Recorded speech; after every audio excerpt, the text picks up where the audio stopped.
Are you stuck in the same old routine at work? Do you find yourself hitting a creative wall, unable to see beyond your current perspective?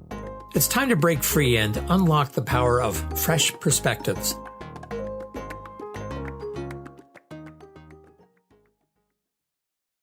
David Gouthro back here with another episode of Discover Fresh Perspectives. And today I have the pleasure of having a conversation with Barry Lewis Green on the far east of Canada, Newfoundland. So welcome, Barry. Well, thank you very much, David. It's good to see you again. It really is. Glad to be here. Barry, when we were chatting just a little bit beforehand, you said that there's three things that have really been predominant for a long time in your life. And you mentioned character, purpose, and unity. So maybe you could just describe what you mean by each of those, and then perhaps we could dive in first with character. How does that sound? Yeah, that sounds great. This is a great opportunity for me to even sharpen the blades on how I understand the three things. When I think of character, as a kid, I had a vivid imagination. I imagined a universe before Star Wars came out, but I was always fascinated by these forces called character, purpose, and unity. And so for me, character is less about being good and strong. You know, you hear in football, players got great character. I'm associated with the Global Virtues Project, and they've identified that there's 500 virtues. I tend to think of character as being the increasing capacity to be able to use the appropriate virtues for the appropriate situations. So I drive a 6-speed Honda Civic. There's a plug for Honda. I think in terms of high character being, look at a situation, what virtue is essentially needed in that situation, and then apply it. But it's really about going deeper than skill for me. It's about understanding that these virtues are things that we all have access to in potential, and it's about practicing them. So that'd be the character thing. Okay, so I'm going to stop you there and back up. Absolutely. So that organization that you mentioned, could you mention it again, please? Yeah, it's the Virtues Project. It actually originated in British Columbia. It's been around 30 years. It is now global, and it has identified 5 strategies for advancing character in the workplace, in classrooms, and so on and so forth. And I've taken the material and built some stuff around that, added a 6th strategy. But yeah, the Virtues Project, fabulous organization, grassroots. So when you say a virtue and you say there's 500 of them, could you give, that's a lot to focus on at one time. So could you give me an example of just 2 or 3 virtues? Yeah.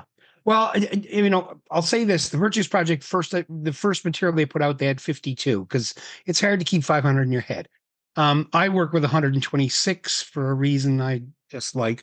But virtues can go from everything from courage being a virtue, confidence being a virtue, strength being a virtue, fortitude. But then you've got the other side, like grace and compassion and caring, and you've got zeal. So, it's kind of like for me, it's a 126 string guitar, but they range from what I call, there are certain virtues we tend to associate with masculine. There are certain virtues we tend to associate with the feminine.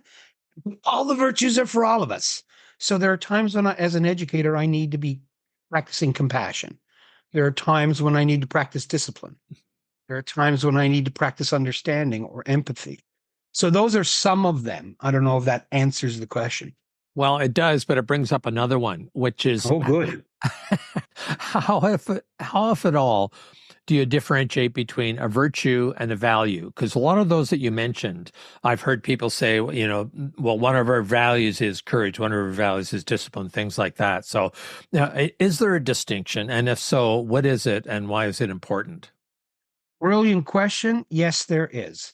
When I teach business, I say that I say to my students, values are things we value. So I may not value patience. Patience is still a virtue. Virtues have a pre-existence. You may not value, the virtue of grace, but it's still a virtue. So we can value virtues, but the word value simply means that we hold it to be important. If I'm a psychopath, I'm probably not valuing compassion. right?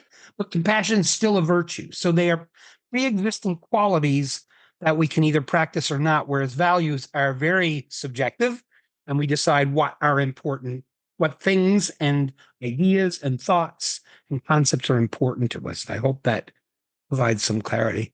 So I guess the way I'm interpreting that is a virtue is something that you selectively act on rather than just hold out here.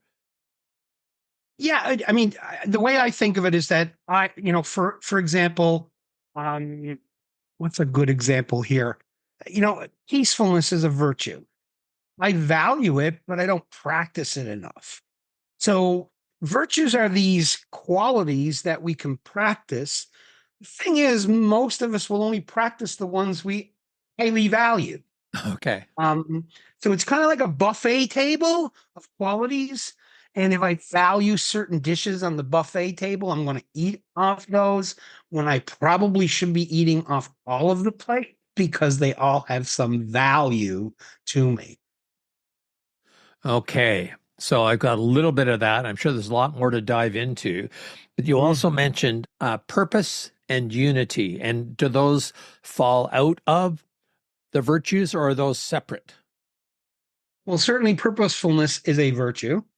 And so is unity. So I've often equated the formula of C plus P equals U, meaning character plus purpose equals unity. So when I'm thinking about purpose, I'm not necessarily thinking about a singular goal. I'm thinking about a reason for being and doing. That can tie into character because for me, for example, part of my sense of purpose is to bring my primary virtues to where they're needed. So I've identified for myself love, honor, um, idealism, unity, and zeal. So part of my purpose is to bring those to the spaces where I think they're being called to.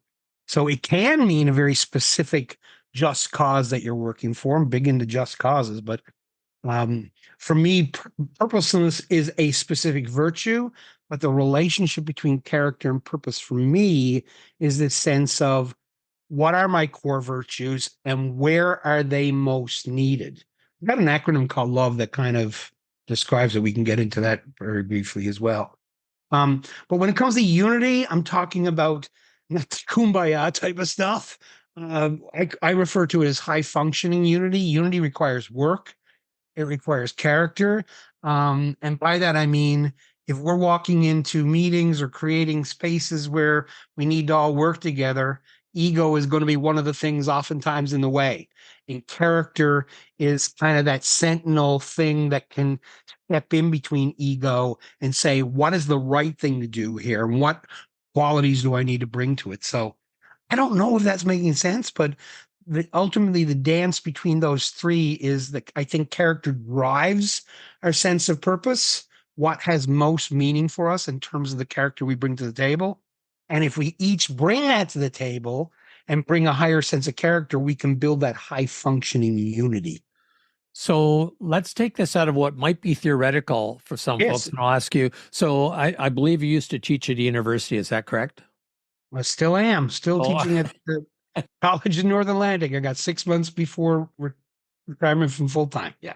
so you've been teaching there for how long, Barry? I've been teaching college in totality for 30 years. Oh, wow. Okay. So then maybe to bring this into people's sense of how this would actually apply, and if it does, how have you used that in your role as a teacher? And then also in, not that it's a role to say the role of your life, but how do you apply it in a sense at work and then at home and elsewhere? So maybe let's Sure. start with in the college or the university environment. How do you bring character, purpose, and unity into play in a way that's meaningful for your students and for you? Yeah, that's a great question. My favorite story to share, and I've kind of fallen out of the practice, need to get back to it. But some years back, I had a class. It was an evening class. We had a program that was being run in the evenings for people who were working during the days. And, there was probably about 17, 18, 19, 20 students in it. Average age, probably 20, 21, 22. And so what I did as an opening exercise was I presented them essentially 100 virtues. I said, you're going to break off into groups and you're going to brainstorm what for you want this class to roll by. Wow. So I called it the character code, right? So they brainstormed, and then I got them to share, and we used the whiteboard, and we ended up coming up with four virtues, strengths of character that they would want the culture of the classroom to ride by. Three of them I can't remember off the top of my head right now, but one was very distinctive. They picked helpfulness. And I literally said to them, please define for me what that looks like. And they said, we are not going to allow any of our fellow students to fail a course. Hmm. If they're struggling, we're going to make sure that we help them so that we all move along. So what we ended up doing was creating this character-driven culture that had a purpose, and the purpose was we're all passing, Right. right? No one's left behind. And there was a unity to that that was so palpable that that particular class became a favorite for many instructors. They worked well together. They knew what their code was. They probably never even told it to the other instructors, but they lived it. Wow. And it was fascinating and fabulous for me to see it. They took ownership of the four virtues drivers they wanted to go. It created a sense of purpose in terms of nobody gets left behind. And that created a high functioning, palpable unity as a class that moved forward. So, So the second part of your question was about how do I apply it personally? I just blogged on this today. I've been looking at the notion of adversity and brokenness and pain and challenge and so forth. And I've been thinking that for me, the five strategies of the Virtues Project, I'm constantly using those five strategies to recenter, to look at situations. We were talking before the recording about health matters. And I remember going through a stroke some years back and had to spend some time off of work, which was driving me insane. I had to step back, look at what virtues do I need right now to practice to make this sane for me. How can I apply them? What ones are calling out to me that this is patience was one of them. But I say to people, patience cannot work without trust. And trust, so I went back to this notion, I got to trust the process. I've got to trust the journey. I got to trust that it's going to be okay. And then I will have the kind of patience that's not simply about holding my breath and just, ooh. So for me personally, I'm constantly using both the strategies and the virtues to look at situations and say, how can I manifest what virtues are necessary in a situation? And I before I shut up on this, I will say this: the distinction for me is that I no longer now say, what did I do wrong or what did I do right? I now say something like, what aspects of my character are being called up for service? Or if I drop the ball, what aspects of my character did I drop the ball in calling up for service? so I'm curious, what were the virtues? I hope I'm using the right Yeah. phrase here, but what were the virtues that you were living by before your stroke, and what did they change to afterwards? Because Mm. it sounds like it was a conscious change, and it wasn't so much about feeling badly that you had to let go of a certain set of virtues. It was more about engaging or embracing some new ones that made more sense for the circumstance you were in. Brilliant question. I don't think I replaced, I mean, my four or five core ones are still my five core. But I will tell you, particularly during the stroke process, but other situations in my life, um, it's been almost a classroom in trust. This sense of because I'm the type of person that hardwired. I want to take care of it myself. And if it's going to get done, it's going to get done by me. And Mhm. got to be hands on. I'm going to take control of the situation. So for me, through the stroke and other situations, I constantly feel like I'm in a classroom where I'm being almost forced to learn what trust looks like. But it's not all my responsibility. All I got to do is put in the effort and then let go of the necessity for a certain outcome. So I think the one new one, and I'm still sharpening the blades on this one, is this sense of a deeper sense of trust, a deeper sense of confidence that everything's going to be okay. Hmm. we're going to get there. Very interesting. So, well, I mean, the fact that you practice it is, I think, one thing that distinguishes you from many people that identify them but don't live it. And I want to go back to the class that you talked about. Yep. That I imagine there's some people that kind of roll their eyes. Oh yeah, I've heard about this. Barry Lewis Green guy is going to do all this virtue stuff and stuff like that. But the fact that the process of getting them to choose what Mhm. they wanted to live by and then sort of count on each other to do it was a huge element in the success of it rolling through. Because it wasn't just imposed on it, here's the for, go for this, but they got to choose their own in a meaningful way. And then we're able to live it, not just in your class, in other classes. And I think that living it is so important. It's not just about tick it off. These are things that are important to me. And by the way, I would love in the program notes later on, Barry, if we could put both your contact information, but also the Virtues Project, because there may be a lot of people that are interested in that. Absolutely. Absolutely. I feel the necessity to say this too, because you bring up an interesting point because virtues, the word is laden with all kinds of, but I'm a big fan of pop culture, particularly sci-fi and so forth, particularly epic stories. And if you look at any epic story, the stories that we tend to be attracted to are filled with virtues. When Obama was first inaugurated way back in, I think, 2006, counted the number of times he used the word virtue in his speech Hmm. and the virtues he named. So, if we can get beyond this notion that it's warm and fuzzy and all that kind of stuff, my greatest heroes, fictional and otherwise, have definitely manifested these strengths. There's nothing soft about these things. Yeah, compassion and caring are kind of nice. Kindness is a good thing, but you also got fortitude. I'm also reminded that Stoicism has four cardinal virtues as its grounding.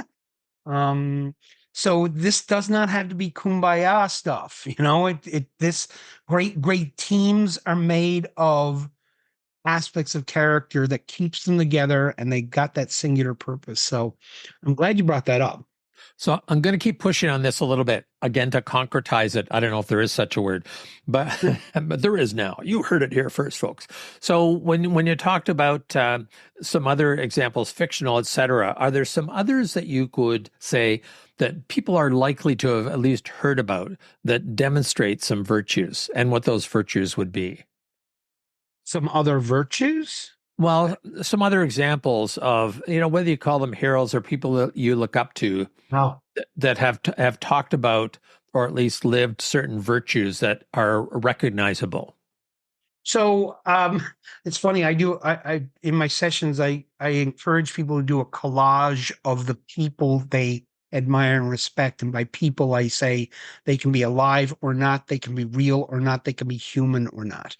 And so I've got a collage of all of these people that I admire. If I go with a real person, when I was 3 years old, John F. Kennedy was assassinated. Mhm. John F. Kennedy's picture was on our wall in our Canadian home. I've got albums of his speeches. There's been a lot of talk about what he was like as a human being. And you know what? But look, when I look at the leader and what he did at the time, sacrifice was part of that. God gave up his life for this mission. Um, so when I look at people like John F. Kennedy, or I look at a young woman like Malala, who took a gunshot to the head, and now she's in service. Service is a virtue. Now she's showing courage. Now she's showing wisdom. She's out there taking this horrendous thing that's happened to her and turned it into a noble cause. So I can name a number of people, but even as we're talking, I'm thinking, in the fictional world, I've got plenty of characters. I'm a big Mandalorian fan in Star Wars, and Mandalore, those warriors, they have a code. It's called the Way, but you get a sense watching it that it's this code of conduct and code of character on how we proceed. So, yeah, I mean, I could name off. There's lead singers in bands that I have great respect for. John Mellencamp, I have great respect for, but I can identify virtues in each one of the people I admire, and I think this is a great point to focus in on is that anybody you admire you can start finding out what virtues they actually practice, and it starts to give you a signpost of the virtues you actually value. That's a great comment. It's kind of like a mirror in a way, right? So Absolutely. so Barry, I'm just taking a guess that perfection is not one of the virtues. Is that fair? Yes, I think that's fair. In fact, I'll respond to, I've always said that perfect as a noun is a myth and a destination, and perfect as a verb is a journey and a process. So I see the virtues being ways for us to perfect who we are, to get better at who we are, how we show up. But it's definitely not about being perfect. It's kind of like it's a practice. Yep. You practice Absolutely. on getting better, and Absolutely. it's about being transparent. And on that, for just a moment, if it's okay, any of these questions you don't want to answer, just pretend that there's a Wi-Fi problem and you could disappear. But you, more so than many people, have been quite transparent on Facebook about things that you've been going through, good and bad, right? And I'm just curious about not so much the why. I'm kind of curious about that, but I think what might be more relevant is what that has done for you, how that has helped. That's a brilliant question. I certainly don't share all the details. Like I'm not somebody who's going to share drama, but challenges that I'm facing, absolutely. And I do it for two reasons. Number one is I want to remind myself of how important it is to understand that challenges don't define us, they reveal us. So us getting through difficult situations is important. But I will tell you right now that, you know, a huge part of the reason that I'll do that, and again, I don't do Dr. Phil sorts of things or talking about all the drama and none of that. But I think it's important to show in a world where, and I hope this doesn't offend anybody, where positivity is almost worship, where you've got it's everything is good. Social media, everybody's perfect. The perfect pictures are up there. I think for me, Simon Sinek did a video during the pandemic that draw the difference between optimism and positivity. Optimism is a virtue, positivity is something else. Optimism says, you know what, and I don't know if I can use this language, it's not terribly bad, but there's crap in the world. And I got to recognize the crap. But optimism says we're going to get through it. Positivity says there's no crap, you know? So that's my understanding of it. But if your question is, why am I sharing? I would suggest to you there's a minor aspect of me actually journaling my own path, but it's more important that I'll get responses saying, thanks for this. I needed that. I needed to see that perspective because we don't live in a world where we still have this stigma about everything has to be shiny, happy. And I'm a pretty happy, optimistic guy, but I'm dealing with stuff too. So that's really the purpose is to shine a light on the fact that you're not being negative when you're facing challenging things. If you're facing it with the notion that you're going to face it. And so you may have already answered this question, Barry, but how do you think it helps people with you sharing these things? And I've got my own answer to that, but I'd like to hear what you have to say. Well, all I can go by are the private responses I get. I don't know how many people are seeing this, and certainly not every one of my posts is something about a challenge. Like I'm sharing quotes. So, but what I do get from time to time, more regularly, on each one that I do that is this. Thank you. I needed to see it this way. I needed to understand that I'm not a failure because I'm being challenged. I've said to people, if you're struggling with something, that's good because you're struggling with it. It's when you quit on it is the problem. Okay. So I think the value, at least from what people have shared with me in private messages, is that they see that they don't have to feel some sense of hiding or shame on what they're walking through, I'd like to see a world where we could show our strength, as I think Brene Brown says, that our vulnerability is definitely a strength. Now we don't want to be totally vulnerable. You will never see posts from me about private matters and involving relationships and so forth. It's usually about my health or, something along those lines. But I think the value, to try and bring the answer to a point, is people are saying, I needed to see that. I needed to hear that. I needed to know that it's okay to struggle, and it's actually good to struggle because it means you haven't quit.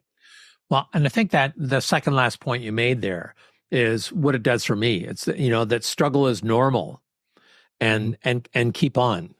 Yeah. Right. Keep on. So, and I think that's a really important message, because when people meet you, you're an annoyingly up kind of guy. Right. And to be able to be up and struggle at the same time, I think is important. It's not all, goodness and light and stuff like that we all have struggles, and they're all different. But as you said, a couple of different ways, that it's about, the struggle is normal, and keep on struggling. Right. The term I use, David, is sharpening the blades. Every day I'm sharpening the blades. Some days I don't need the blades sharp, but some days I do need the blades sharp, right? That sharpening the blades is about meeting life at life's speed and saying, okay. And there's a fair bit of stoicism in that approach as well. This notion that I can't dictate what's out of my control, but I can dictate how I'm going to respond to it. Absolutely. Absolutely. Well, Barry, it's been a pleasure having this conversation, and I hope we have many more over our long lives. I've been telling my clients, they can book me until 2040, and after that, they're taking the chance. But these are such important conversations to have, and such a valuable perspective to share. So, Barry Lewis Green, thank you for being with us today. Been an absolute pleasure. Love the idea that you're moving forward on this, and let's keep all kinds of conversations going. Been a joy here. And with that, this is David Gouthro with Discover Fresh Perspectives, and we will keep offering them as long as you keep listening. Thank you so much. Subscribe now, because on Fresh Perspectives, every episode is an opportunity to explore new horizons and redefine what's achievable.